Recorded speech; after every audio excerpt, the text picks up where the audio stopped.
na mzigo huu kuna sigara tani 6,500, wastani 6,500 ambazo zote zilikamatwa zikiwa hazijafuata zile hatua sahihi za forodha. Lakini pili, tuna madawa ya binadamu ambayo pia yalikamatwa yameingiza kwa njia za magendo. Tuna vipodozi, lakini pia tuna mifuko ya plastiki ambayo pia imeingia nchini kwa njia za magendo. Sasa changamoto hii imekuwa ni kubwa kwa mpaka wetu, hasa kupitia Silali. Tatizo hili limekuwa kubwa kwa sababu changamoto ya kuingiza vifaa kwa magendo au bidhaa kwa magendo zina madhara makubwa. Kwanza kwa jamii, kwa sababu kama bidhaa zitaingizwa kwa magendo na zitakuwa hazina ubora ule ambao unaruhusiwa, madhara yanaenda kupata moja kwa moja mwananchi anayekwenda kuzitumia. Kwa hiyo ni changamoto kubwa namba moja ambayo moja ya kazi yetu kama forodha, kwa idara yetu ya forodha ni kudhibiti bidhaa zisizoruhusiwa. Kwa hiyo tunapiga vita sana kuhakikisha bidhaa zote zinazoingizwa nchini ni zile ambazo zinaruhusiwa kwa mujibu wa sheria zetu za nchi. Lakini pili, madhara mengine ni kwamba kodi.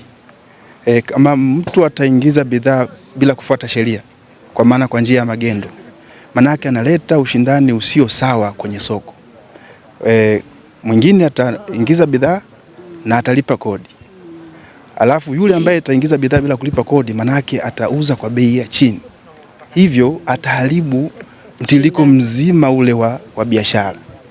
Sasa hiyo ni changamoto pia moja kubwa ambayo tunaipata na tunaasa wananchi waache hizi shughuli za magendo. Lakini tatu pia, ukiingiza bidhaa kwa magendo kuna hasara kubwa kwa mfanyabiashara endapo atakamatwa. Mzigo huu wa magendo kwa maana ya sigara ulikamatwa katika kijiji cha Nyamtira, wilaya ya Tarime, karibu na mpaka wa nchi jirani. Kwa hiyo baada ya kukamata mzigo huu, mwenye mzigo aliutelekeza na katoweka. Bado serikali na vyombo vya serikali vinaendelea kumtafuta.